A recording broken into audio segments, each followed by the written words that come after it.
আসসালামু আলাইকুম। আজ 18 জানুয়ারি 2025 শনিবার। শুরু করছি চেঞ্জ টিভি প্রতিদিনের গল্প অনুষ্ঠান। দর্শক, আপনাদের সঙ্গে রয়েছি আমি আবিদ আজম। শুরুতেই সংবাদ শিরোনাম। ভয়াবহ পরিণতি হতে পারে হাসিনার ভাগ্নি টিউলিপের। হঠাৎ নমনীয় ভারত, ব্রিফিংয়ে যা জানালো দেশটি। ছাত্র ইউনিয়ন নেতার লাল সন্ত্রাসের আহ্বান নিয়ে তোলপাড়। এবার বিস্তারিত। যুক্তরাজ্যের সিটি মিনিস্টার পদ থেকে শেখ হাসিনার ভাগ্নি টিউলিপ সিদ্দিকের পদত্যাগ অবধারিত ছিল বলে মন্তব্য করেছেন সেন্টার ফর পলিসি ডায়ালগ সিপিডির নির্বাহী পরিচালক ডক্টর ফাহমিদা খাতুন।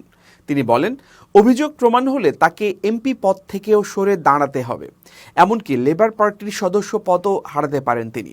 শনিবার রাজধানীর শেরেবাংলা কৃষি বিশ্ববিদ্যালয় প্রশাসনিক ভবনের সেমিনার রুমে শেখ রিবি ডিবেটিং সোসাইটি আয়োজিত প্রবাসী আয় বৃদ্ধিতে করণীয় শীর্ষক সেমিনার ও আন্তর্জাতিক অভিবাসী দিবস বিতর্ক প্রতিযোগিতায় চ্যাম্পিয়ন ও রানার আপ দলের সংবর্ধনা অনুষ্ঠানে প্রধান অতিথির বক্তব্যে তিনি এসব কথা বলেন। অনুষ্ঠানে প্রধান অতিথির বক্তব্যে ডক্টর ফাহমিদা খাতুন বলেন, টিউলিপ আরেকটি দেশের রাজনৈতিক দলের সদস্য। তিনি বাংলাদেশের নাগরিক নন, এমনকি কমন সিটিজেনও না। তিনি কিভাবে প্রধানমন্ত্রী খালার সঙ্গে রাশিয়ায় গিয়ে বাংলাদেশের প্রতিনিধিত্ব করেছেন? পারিপার্শ্বিক তথ্যের ভিত্তিতে টিউলিপের পদত্যাগ অবধারিত ছিল। আর্থিক কেলেঙ্কারি সহ তার বিরুদ্ধে নানান অভিযোগ তীব্র থেকে তীব্রতর হচ্ছিল। তিনি পদত্যাগ করতে দেরি করে ফেলেছেন। তিনি আরও বলেন, বিদেশি হাইকমিশন ও ব্যাংকগুলোকে প্রবাসীদের সেবায় আরও বেশি আন্তরিক হতে হবে। এয়ারপোর্টের প্রবাসী লাউঞ্জে যে বার্গার দেয়া হচ্ছে, তারা তা খেতে অভ্যস্ত কিনা সেটা বুঝতে হবে। প্রবাসীরা সোনার হরিণ, তাদের সঠিকভাবে লালন পালন করা প্রয়োজন। তাদের প্রতি যথাযথ সম্মান প্রদর্শন করতে হবে। বর্তমানে আমাদের প্রেরিত কর্মীদের মধ্যে বেশিরভাগই অদক্ষ। তাই বেশি করে দক্ষ কর্মী বিদেশে প্রেরণের ওপর গুরুত্ব দিলে রেমিট্যান্স আরও বাড়বে। বিগত সরকারের আমলে যে অর্থ পাচার হয়েছে তা তাদের বৈধ উপার্জিত অর্থ ছিল না। এছাড়াও শ্রমিকদের প্রশিক্ষণ দিয়ে বিদেশে পাঠানো এবং পাঠ্যপুস্তকের বাইরে অন্যান্য বিষয়ে জ্ঞান লাভের বিষয়ে গুরুত্ব দেন এই অর্থনীতিবিদ। মূল প্রবন্ধে ডিবেট ফর ডেমোক্রেসির চেয়ারম্যান হাসান আহমেদ চৌধুরী কিরণ বলেন, দেশের চারদিকে বর্তমানে যে চাকচিক্য দেখা যাচ্ছে তা অভিবাসীদের রেমিটেন্সের কারণেই সম্ভব হচ্ছে। তাদের প্রেরিত অর্থ বাংলাদেশের অর্থনীতির চালিকা শক্তি হিসেবে বিশেষভাবে কাজ করছে। এসব রেমিটেন্স যোদ্ধারাই দেশের রিয়েল হিরো। অভিবাসী শ্রমিকদের প্রবল দেশাত্মবোধ রয়েছে। তারা বিগত ছাত্র জনতার আন্দোলনের প্রতি সমর্থন জানিয়ে রেমিটেন্স প্রেরণ বন্ধ করে ফ্যাসিস্ট সরকারের পতন নিশ্চিত করেছেন। তিনি বলেন, নানান শর্তের বেড়াজালে IMF $4 বিলিয়ন ঋণ প্রদান করেছে, অথচ প্রবাসীরা কোনো শর্ত ছাড়াই গত বছরে $27 বিলিয়ন দেশে পাঠিয়েছেন। দেশের কর্মক্ষম 25% মানুষের কর্মসংস্থান হয় অভিবাসনের মাধ্যমে। বিদেশে কর্মসংস্থান না করা গেলে বাংলাদেশের দরিদ্র মানুষের সংখ্যা আরও 10% বেড়ে যেত। সেমিনার শেষে আন্তর্জাতিক অভিবাসী দিবস 2024 বিতর্ক প্রতিযোগিতায় চ্যাম্পিয়ন শেরেবাংলা কৃষি বিশ্ববিদ্যালয় ও রানার আপ বেগম বদরুন্নেসা সরকারি মহিলা কলেজের বিতার্কিকদের নগদ অর্থ পুরস্কার সহ ট্রফি, ক্রেস্ট ও সনদপত্র প্রদান করা হয়। বাংলাদেশের সঙ্গে ইতিবাচক সম্পর্ক চায় ভারত। সাংবাদিকদের প্রশ্নের জবাবে এমনটাই জানালেন ভারতের পররাষ্ট্র মন্ত্রণালয়ের মুখপাত্র রণধীর জয়সওয়াল। শুক্রবার সাপ্তাহিক ব্রিফিংয়ে সাংবাদিকদের সঙ্গে আলাপকালে বাংলাদেশ ইস্যুতে কথা বলেছেন তিনি। সেখানে সম্প্রতি বাংলাদেশ ভারত সীমান্তে কাঁটাতারের বেড়া নির্মাণের প্রসঙ্গ উঠে আসে। এ খবর দিয়েছে ভারতীয় সংবাদ সংস্থা ANI নিউজ। এতে বলা হয়েছে, ভারত চায় বাংলাদেশের সঙ্গে তাদের সম্পর্ক ইতিবাচক দিকে এগিয়ে যায়। ব্রিফিংয়ে জয়সওয়াল বলেছেন, বাংলাদেশ ভারত সম্পর্কের ক্ষেত্রে আমাদের অবস্থান বেশ কয়েকবার স্পষ্ট করা হয়েছে। আমাদের পররাষ্ট্র সচিবের সফরে আমরা বলেছিলাম যে আমরা ইতিবাচক সম্পর্ক চাই।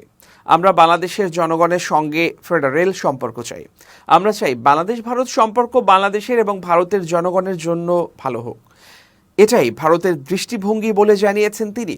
অন্যদিকে সম্প্রতি পশ্চিমবঙ্গের মালদা ও বাংলাদেশের চাঁপাইনবাবগঞ্জের সীমান্তবর্তী অঞ্চলে এ মাসের শুরুতে ভারতীয় সীমান্তরক্ষী বাহিনী BSF এর কাঁটাতারের বেড়া নির্মাণ নিয়ে দুদেশের মধ্যে যে উত্তেজনা দেখা দেয় সে বিষয়ে জয়সওয়ালকে প্রশ্ন করা হয়। দিল্লি কর্তৃক ঢাকার রাষ্ট্রদূতকে তলবের বিষয়ে জানতে চাইলে ভারতের ওই কূটনীতিক বলেন, আমরা ভারপ্রাপ্ত ডেপুটি হাইকমিশনারকে তলব করে সীমান্তে বেড়া দেওয়ার বিষয়ে ভারতের অবস্থান স্পষ্ট করেছি। আমরা বাংলাদেশি বন্ধুদের সঙ্গে যা বলেছি তা আবারও বলছি। আন্তঃসীমান্ত অপরাধমূলক কার্যক্রম, পাচার, কাঁটাতারের বেড়া, লাইট ও প্রযুক্তিগত ডিভাইস স্থাপন এবং গবাদি পশুর চোরাচালান রোধ করে অপরাধমুক্ত সীমান্ত চাই আমরা। এ ব্যাপারে আমরা বদ্ধপরিকর। চাঁপাইনবাবগঞ্জের শিবগঞ্জ উপজেলার কিরণগঞ্জ সীমান্ত এলাকা দিয়ে অনুপ্রবেশ করে বাংলাদেশিদের আম গাছের ডাল কাটার অভিযোগ উঠেছে ভারতীয় সীমান্তরক্ষী বাহিনী বিএসএফ এর বিরুদ্ধে। শনিবার সকালে উপজেলার বিনোদপুর ইউনিয়নের কিরণগঞ্জ সীমান্ত এলাকায় এই ঘটনা ঘটে। স্থানীয় সূত্রে জানা যায়, শিবগঞ্জ উপজেলার কিরণগঞ্জ সীমান্তে বিএসএফ ও ভারতীয়রা বাংলাদেশের অভ্যন্তরে ঢুকে বাংলাদেশি আম গাছ কেটে নষ্ট করে তাণ্ডব চালায়। পরে তাদের প্রতিরোধে বিজিবি এবং বাংলাদেশিরা একসঙ্গে তাদের মোকাবিলার চেষ্টা করে।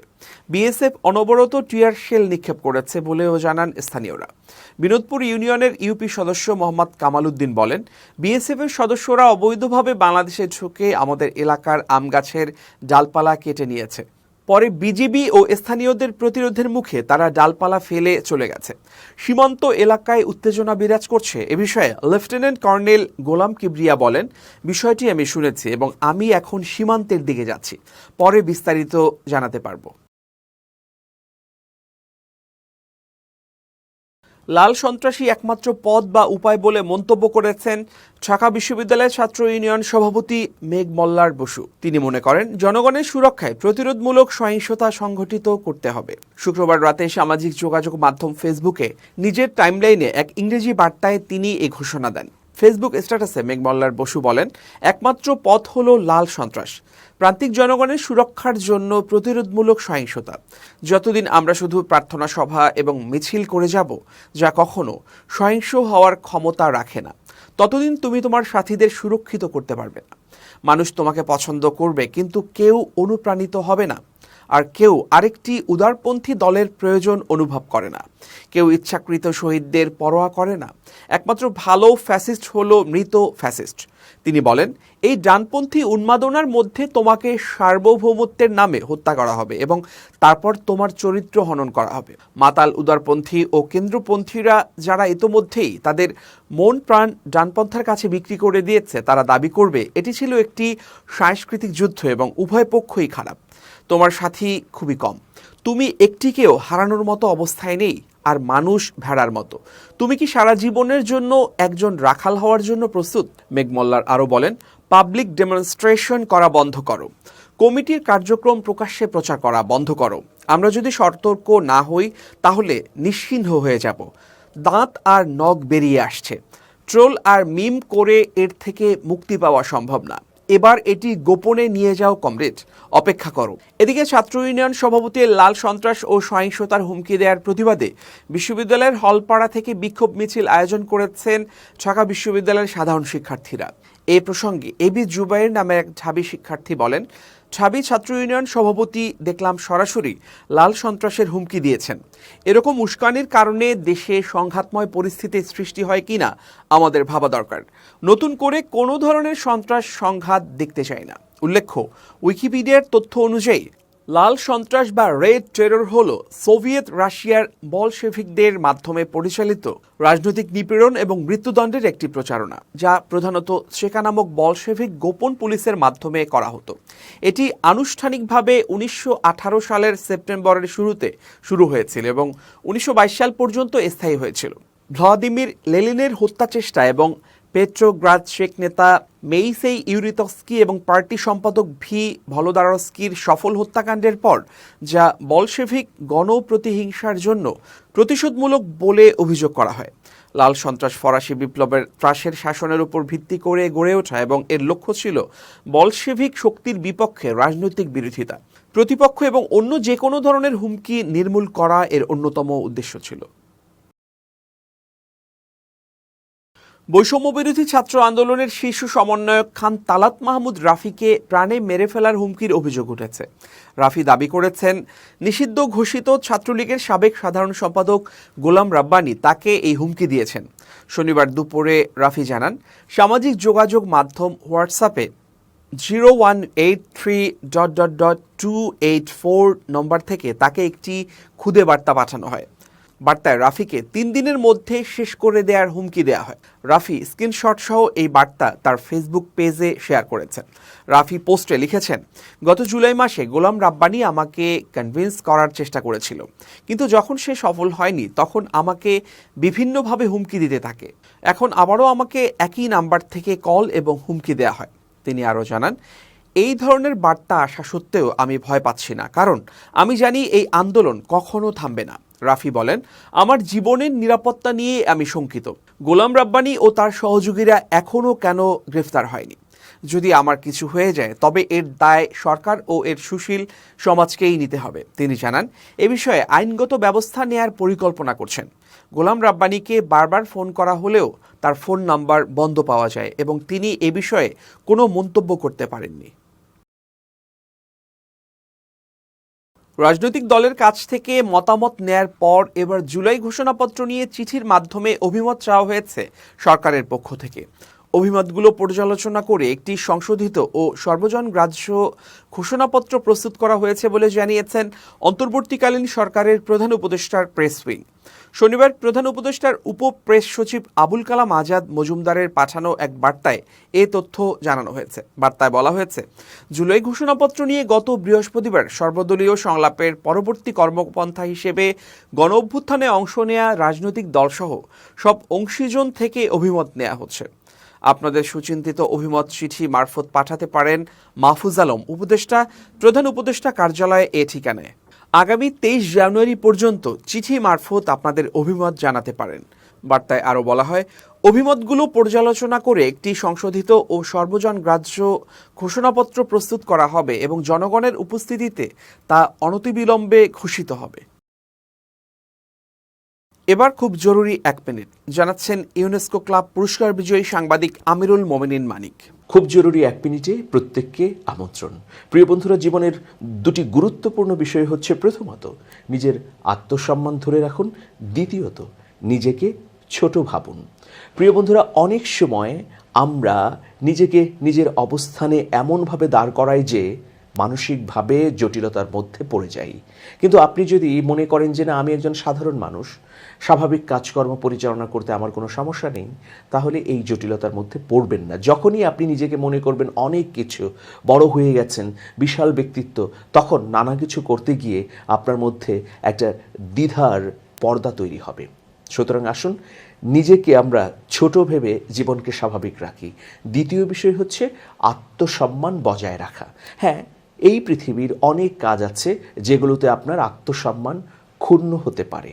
যেমন কাউকে অনুরোধের নামে বিরক্ত করা, বারবার ধর্ণা দেয়া, এতে আত্মসম্মান ক্ষুণ্ণ হতে পারে। এতে আপনি হয়তো ভাবতে পারেন যে আপনার কাজটি হয়ে যাবে বারবার অনুরোধের কারণে, কিন্তু না। আপনি যদি আপনার আত্মসম্মানকে বজায় রেখে আপনি আপনার বক্তব্য উপস্থাপন করেন, তাহলে ওই বারবার অনুরোধের চেয়ে বরং এটা অত্যন্ত গুরুত্বপূর্ণ, দামি এবং কার্যকর হতে পারে। সবাই ভালো থাকবেন, শুভেচ্ছা নিরন্তর। এবার দেশের বাইরের প্রসঙ্গ।